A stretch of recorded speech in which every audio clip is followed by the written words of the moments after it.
Durante más de 2 décadas hemos sido de bendición para nuestra ciudad. Son muchas las familias que han sido tocadas por el amor de Dios a través de la obra que por su misericordia Él nos ha encomendado.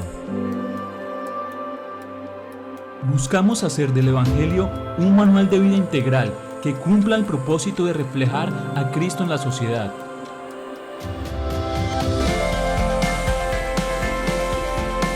Lo mejor de nuestra iglesia no es lo que comentan del ayer. Lo mejor de nuestra iglesia es el hoy y lo que está por venir.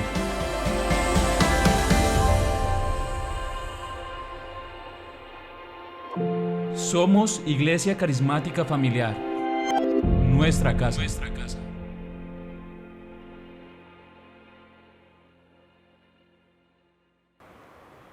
Bendiciones a todos, felices de estar nuevamente con ustedes en sus hogares a través de este mensaje que sé que hoy va a poder bendecir su vida y hacerle crecer en la fe, porque como dice la palabra de Dios a través de la carta a los Hebreos, sin fe es imposible agradar a Dios. Así que hoy reunidos en nuestras casas, con nuestras familias, esperamos que este mensaje hoy pueda fortalecer su fe, pueda hacerle crecer para continuar y manteniéndonos firmes sabiendo que esto también pasará. Queremos también agradecerles a todas las personas que han hecho sus aportes a través de la obra social, a la Iglesia Carismática Familiar, que con su arduo trabajo ha hecho que muchas familias puedan recibir una ayuda que pueda ayudarles a sobrepasar este tiempo de necesidad y este tiempo que el mundo entero está viviendo y especial nuestras familias. Así que queremos agradecerle y motivarle a través de la fe, a través de la esperanza, a través del amor, que sigamos adelante. Todos unidos podemos hacer y podemos ayudar para que muchas más familias que puedan estar pasando momentos muy difíciles puedan recibir la ayuda de parte nuestra. También informarles a todos los padres de familia que la iglesia infantil se ha hecho presente durante este tiempo en el que nuestra iglesia ha estado en sus hogares a través de diferentes actividades, a través de la página Zip Kicks o a través de nuestra página en Facebook, Iglesia Carismática Familiar. Nuestros niños están participando de diferentes actividades para que el evangelio en ellos siga creciendo. Recuerde lo que dice Proverbios, que si nosotros instruimos a los niños en su camino, en el camino de Dios, cuando ellos crezcan, no se apartarán de él. Así que sigamos haciendo este trabajo con ellos y esta actividad con ellos. Y por último, motivarles para que este próximo domingo, todos reunidos en familia, podamos participar de la Cena del Señor. Así que la invitación es que en su casa usted pueda tener un poco de vino, un poco de jugo de uva y un pan para que podamos compartir todos en familia y hacer memoria y conmemoración, como dijo el apóstol Pablo, todas las veces que comiéramos de ese pan y bebiéramos de esa copa, anunciamos la vida de Cristo en nosotros. Así que queremos motivarle para que podamos participar este próximo domingo al interior de nuestros hogares y que todos podamos estar preparados. Les amamos, les extrañamos y les bendecimos.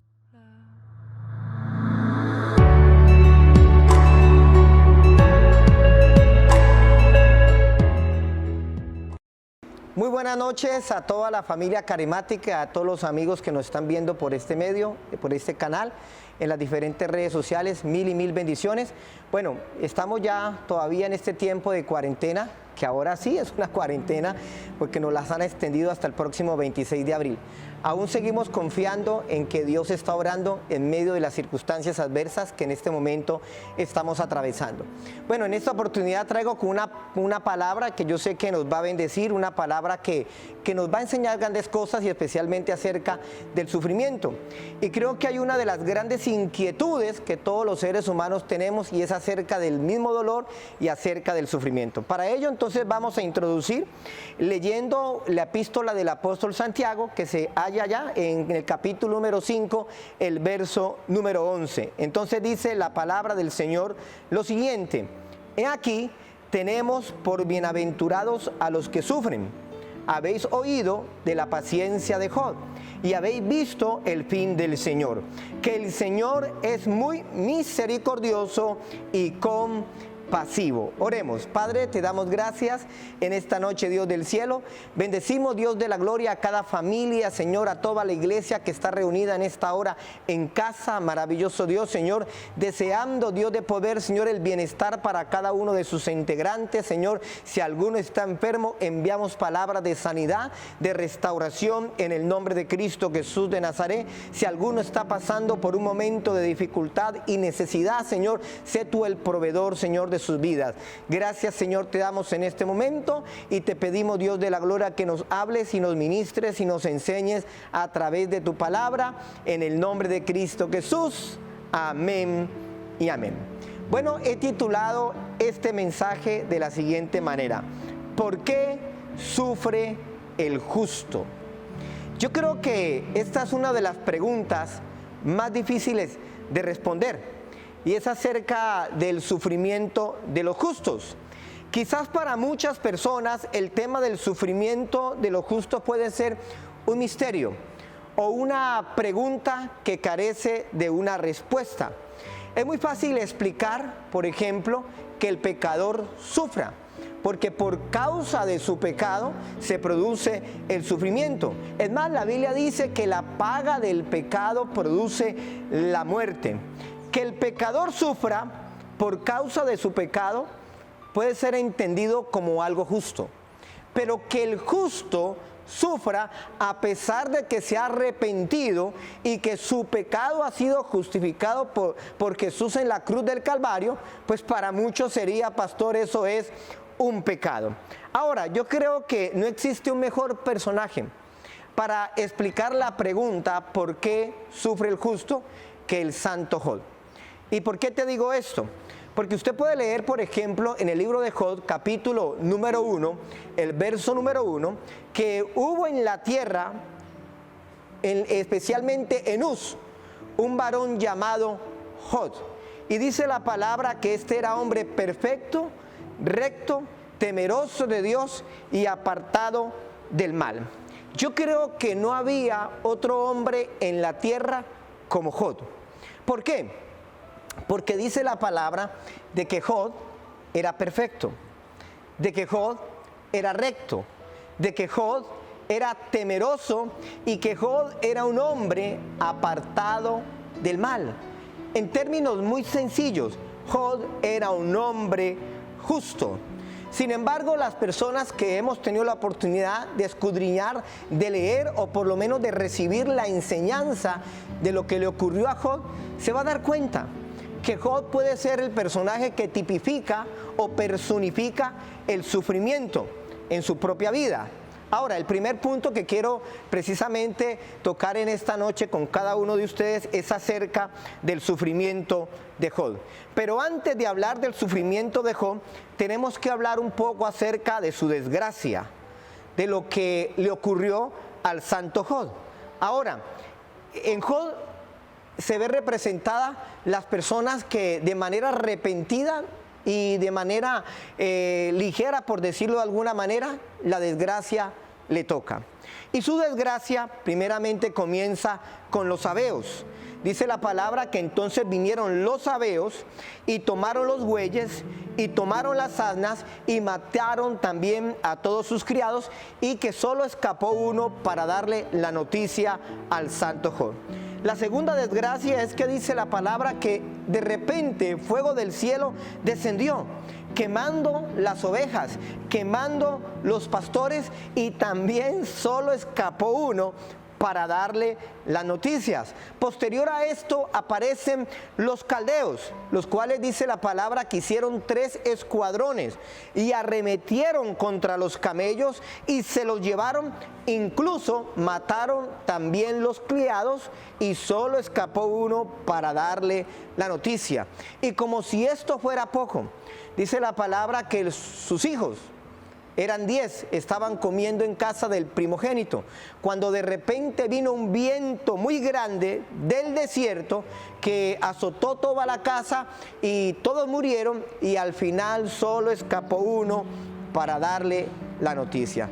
Y como si esto no fuera suficiente, entonces dice la palabra que vino Satanás e hirió a Job con una sarna maligna, desde la planta de sus pies hasta la coronilla de su cabeza. Y algunos dirán, pastor, ¿eso terminó allí? Pues lastimosamente tendré que decirte que no, porque entonces Job va ante su mujer esperando que lo consuele, y su mujer entonces, al ver toda la desgracia que había caído sobre la vida del santo Job, le pregunta a Job, ¿aún retienes tu integridad? ¿Por qué no maldices a Dios y te mueres?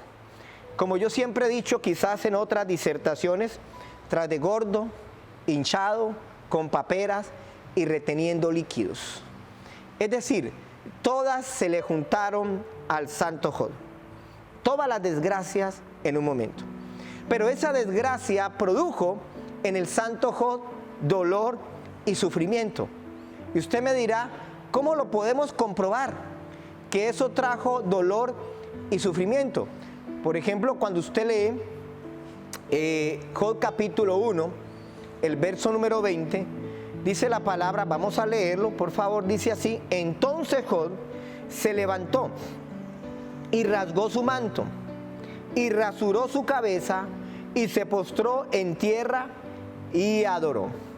Mire, queda claro que entonces había sufrimiento en la vida del santo Job, porque dice la palabra que inmediatamente rasga sus vestidos y rasura sus cabezas. Pero hay algo que yo quiero enfocarme más allá del sufrimiento. Quiero enfocarme en una frase. Dice la palabra que se levantó Job. Yo quiero decirte en esta noche a todas aquellas personas que nos están presenciando a través de este medio: Job se levantó. Y esto es lo que más me gusta. Yo quiero decirte algo de parte de Dios. De esta también nos levantaremos. Y tengo una promesa para ti. La Biblia dice que si 7 veces cae el justo, 7 veces se levantará. Y esa promesa es para ti que me estás escuchando y me estás viendo en este instante. Por eso a continuación le voy a regalar el primer principio de esta noche. Y dice de la siguiente manera: el dilema no es caer, sino levantarnos siempre que caemos. Se lo vuelvo a repetir: el dilema no es caer, sino levantarnos siempre que caemos. Vamos entonces a centrarnos en la pregunta: ¿por qué sufren los justos? Y estamos en este momento a la espera de una respuesta. Pues en esta hora no solamente tengo una respuesta, tengo 3 respuestas por las cuales yo considero que sufrimos los justos. Ahora, vamos entonces a entrar en la primera respuesta. Los justos sufren porque somos humanos. Porque somos humanos. Quizás para muchos no es una respuesta lógica o acertada, pero sí lo es, porque el tema del sufrimiento es un tema que concierne con todos nosotros, los seres humanos. La humanidad del hombre le hace susceptible al sufrimiento. Si no fuéramos humanos, pues no tendríamos que estar hablando de sufrimiento. Si fuéramos ángeles, pues consideramos que el sufrimiento no nos tocaría. Ahora, ¿por qué me explico? Una de las respuestas por qué sufren los justos: por causa de nuestra propia naturaleza, por nuestra propia humanidad, nuestra naturaleza caída y nuestra naturaleza pecaminosas, que nos hace susceptibles primero al pecado, segundo al dolor y tercero al sufrimiento, sin importar que el ser humano sea un vil pecador o sin importar que ese ser humano sea un justo justificado por la sangre del Cordero en la cruz del Calvario. Por eso cuando el santo Job, el cual era recto, el cual era temeroso, el cual era apartado del mal, como dice la palabra, y el cual era perfecto, cuando percibió la desgracia, inmediatamente percibió el sufrimiento. Mire, volviendo a leer Job capítulo 1, el verso número 20, encontramos que Él se levantó, eso es cierto. Pero encontramos que rasgó sus mantos y rasuró su cabeza. Mire, estas dos acciones me hablan acerca del sufrimiento y del dolor que estaba atravesando el santo Job. El rasurar la cabeza era sinónimo de duelo en la época que fue escrita, por la pérdida principalmente de un ser querido. Ahora, usted sabe muy bien que el santo Job no solamente perdió un ser querido, perdió 10 personas, sus 10 hijos, los perdió en un solo día, perdió su economía, perdió prácticamente sus bienes, perdió su reputación, perdió su fama. En cualquier instancia de pérdida en el ser humano habrá dolor y habrá sufrimiento. Y entonces dice la palabra que inmediatamente lo manifestó a través de dos acciones, como era rasgar las vestiduras y como era rasurarse su cabeza. Es allí donde uno se empieza a formular múltiples preguntas. Ahora, muchas personas, quizás, pastor, no tenemos las respuestas a esas preguntas. Pero en realidad, lo que usted debe comprender es que el sufrimiento nos hace entender que usted y yo somos finitos. No somos infinitos. Somos personas susceptibles. Entonces prepárese, porque le voy a enseñar el segundo principio en esta noche. Toda pérdida provoca sufrimiento, pero ninguna pérdida carece de propósito. Yo no sé cuántos han escuchado la siguiente frase: no te preguntes por qué, sino para qué. Todo lo que nos pasa en la vida nos deja enseñanzas. Todo lo que nos pasa en la vida nos deja aprendizajes. Todo lo que nos pasa en la vida también nos deja experiencias. Mire, es muy común cuando las personas pasan por una pérdida o cuando las personas pasan por una desgracia, suelen preguntarse dos cosas. La primera, ¿por qué a mí? Y la segunda, que es similar, ¿por qué yo? Es decir, la gente dice o se pregunta esto porque consideran que a ellos no les puede tocar, o que solo por el hecho de ser justos consideran de que están exentos de que el sufrimiento y el dolor hagan parte de su vida. Lo único cierto es lo que le voy a enseñar a continuación. Es que en la vida cristiana no existe la teología del no sufrimiento. Y se lo quiero repetir para que le quede claro en esta noche.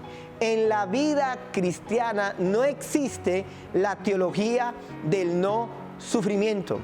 Jesús le advirtió a los discípulos diciendo: en el mundo tendréis aflicción.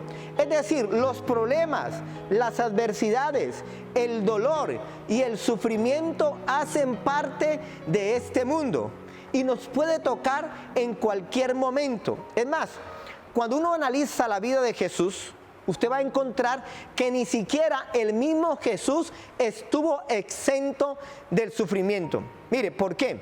Porque por allá en la primera carta de Pedro, capítulo 3, el verso número 18, dice la palabra del Señor lo siguiente: Cristo padeció una sola vez por los pecados, el justo por los injustos.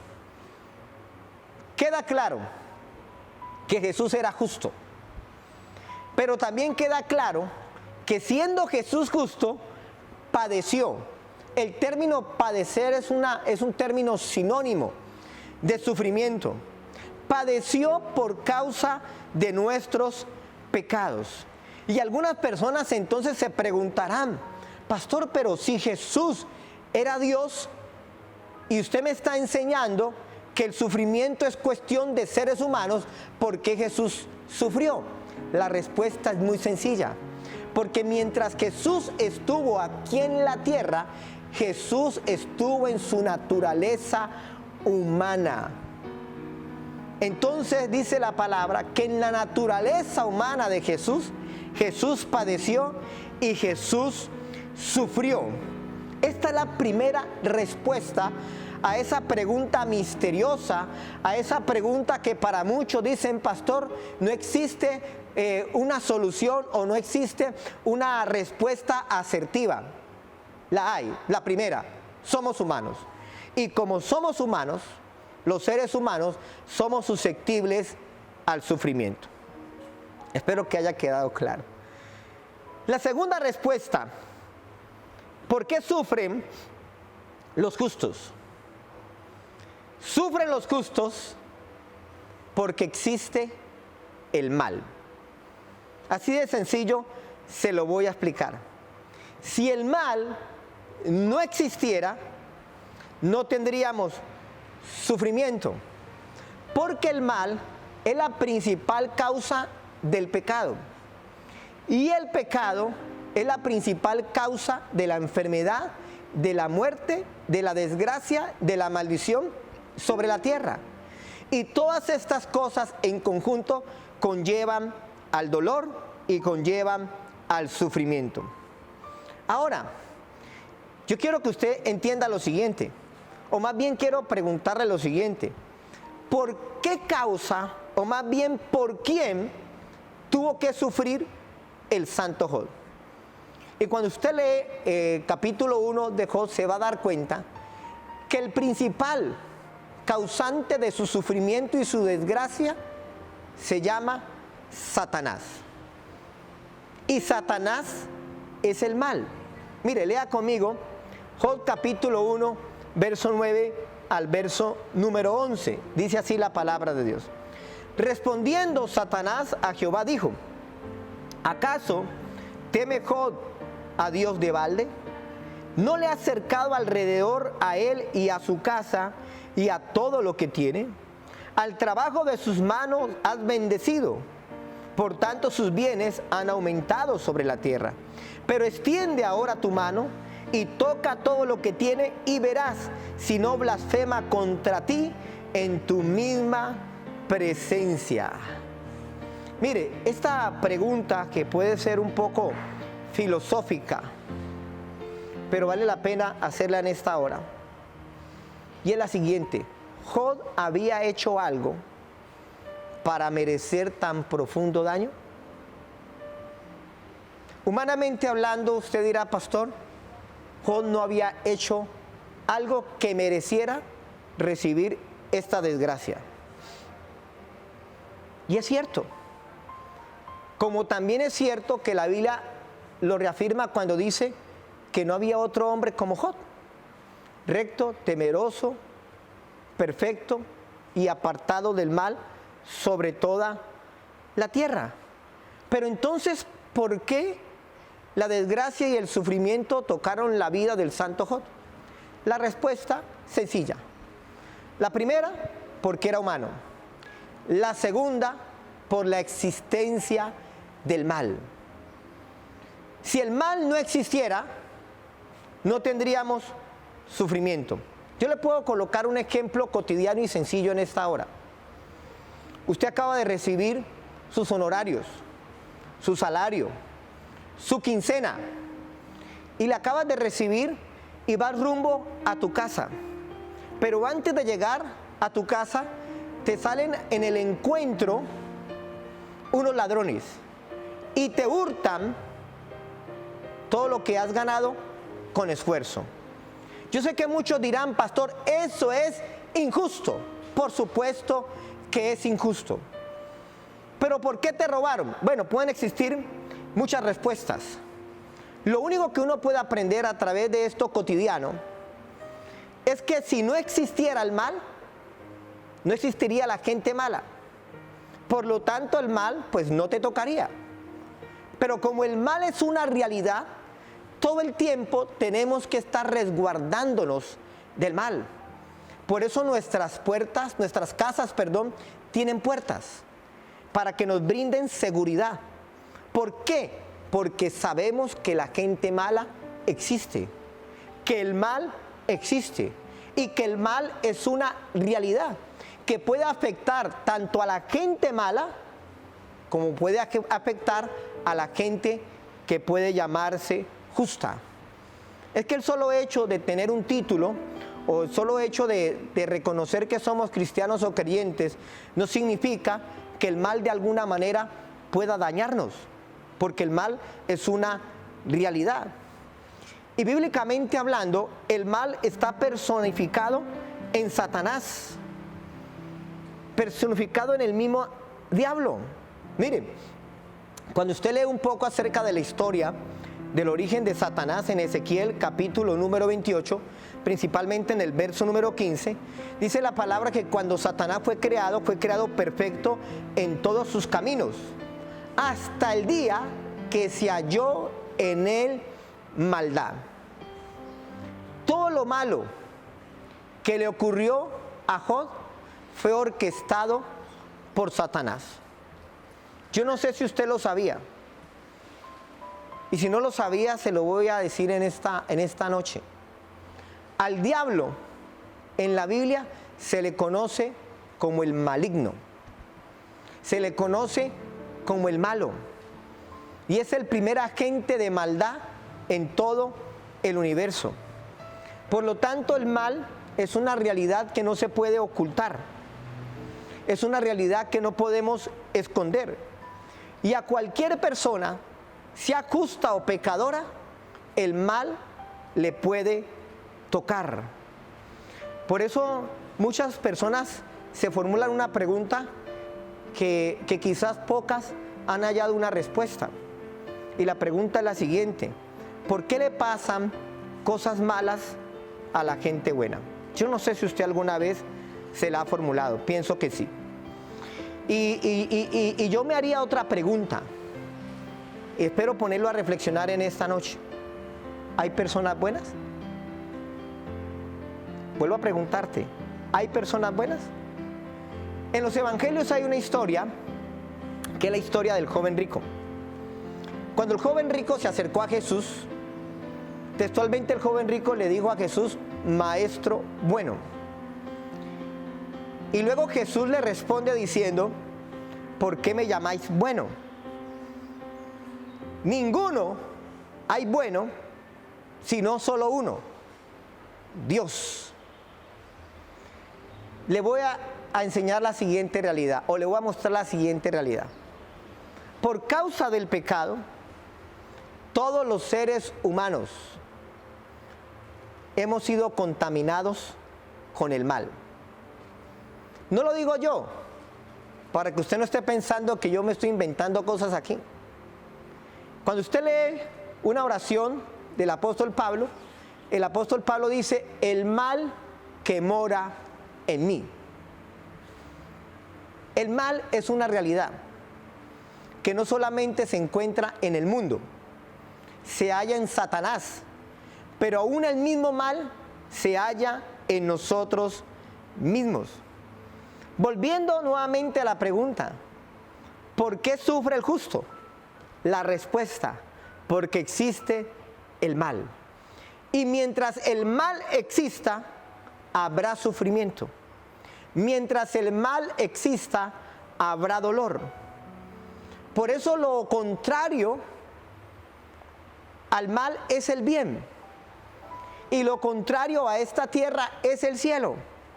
Y curiosamente, cuando estudiamos la teología del cielo, encontramos que en el cielo no hay llanto, encontramos que en el cielo no hay dolor y encontramos que en el cielo no hay sufrimiento. ¿Cuál es la razón que en el cielo no se hallan estas tres cosas? La razón es muy sencilla: porque en el cielo no existe el mal.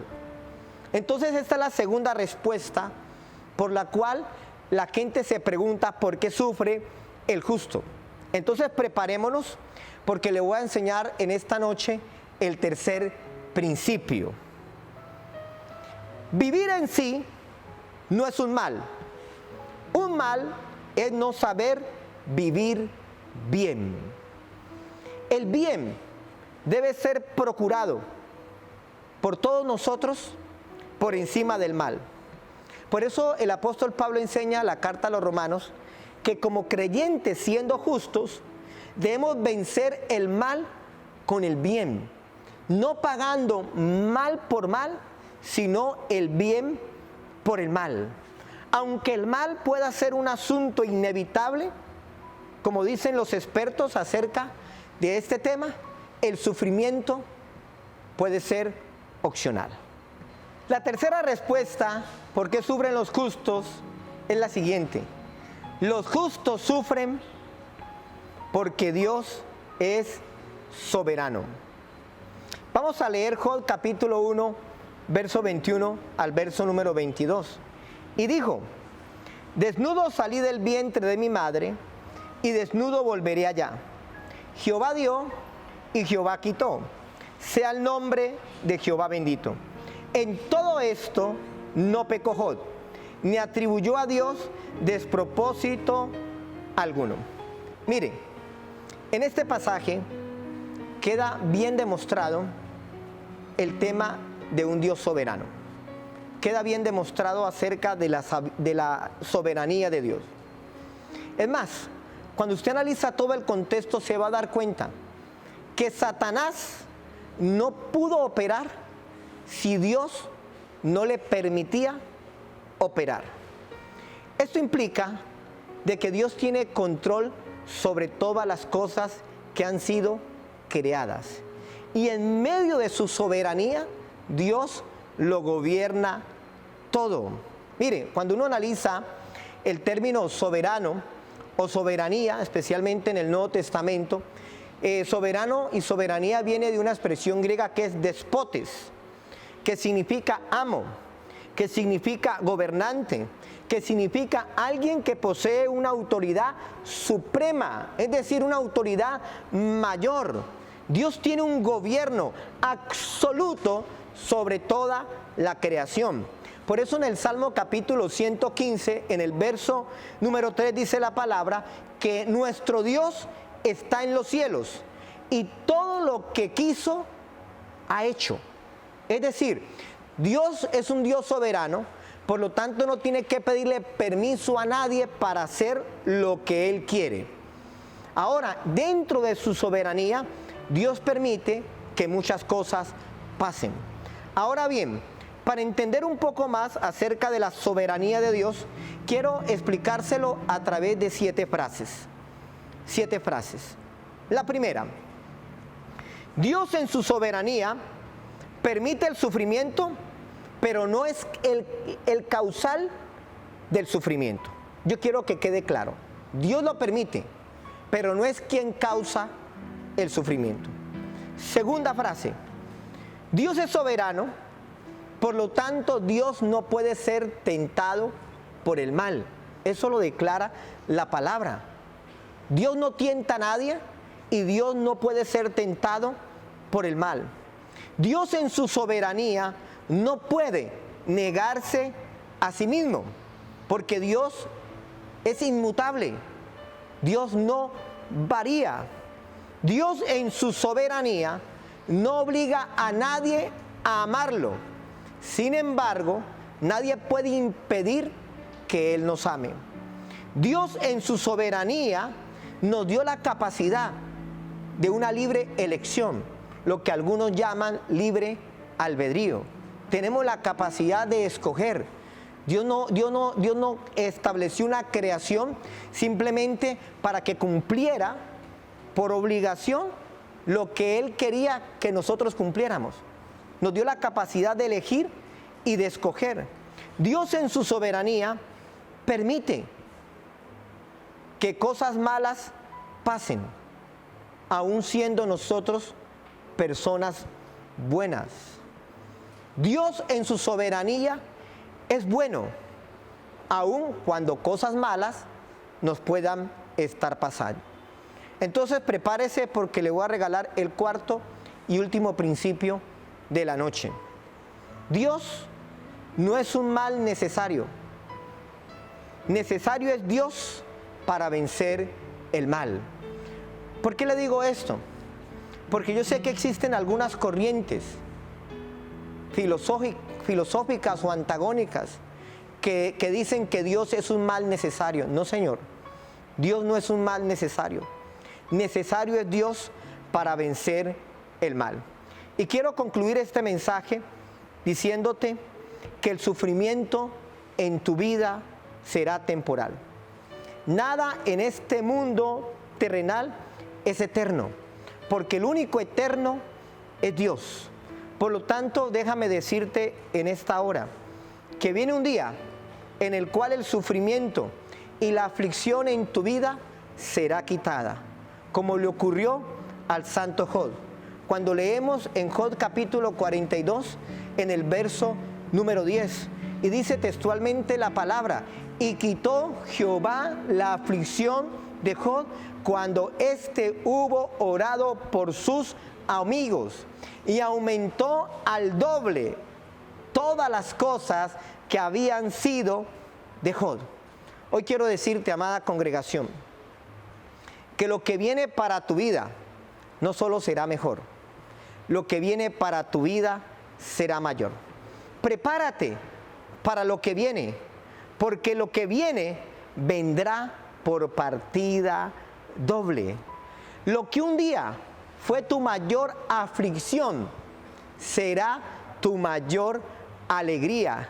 Lo que un día fue tu mayor maldición se convertirá en tu mayor bendición. El que lo pueda creer, que lo reciba en esta noche. Y si puede dar un aplauso allí en sus hogares, que el Señor les continúe bendiciendo. Padre, te damos gracias en esta hora, Dios del cielo, porque hoy hemos comprendido, Señor, acerca de la teología del sufrimiento.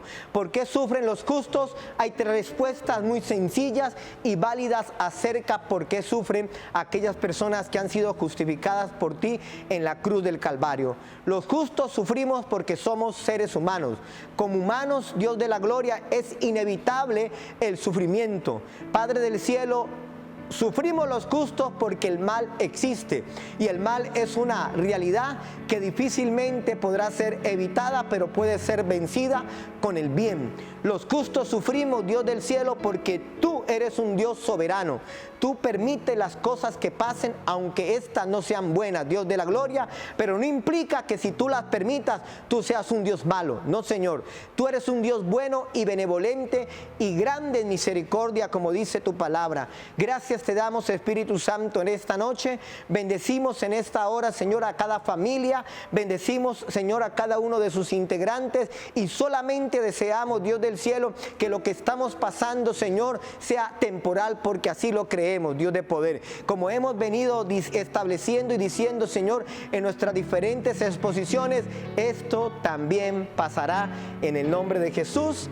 Amén y amén. Gloria a Dios. Bueno, hasta aquí ya he terminado la predicación, el mensaje, pero yo quiero compartir un par de cosas con todos ustedes. Bueno, mañana jueves y el viernes estaremos compartiendo una palabra, por decir de alguna manera, en especial a este tiempo de recogimiento que tienen algunas personas, o lo que normalmente se llama Semana Santa. Nosotros sabemos que para todos los que somos creyentes, los 365 días del año y las 52 semanas del año deben ser santos para Dios. Sin embargo, mañana a las 8 de la noche estaremos compartiendo, mañana jueves santo, compartiendo a las 8 de la noche una palabra. Espero que nos puedan también acompañar. Y el próximo viernes, confiando en Dios, la estaremos compartiendo a las 5 de la tarde. Estos 2 días estaremos allí. El próximo domingo, como ha sido habitual, las transmisiones online serán a las 10 de la mañana.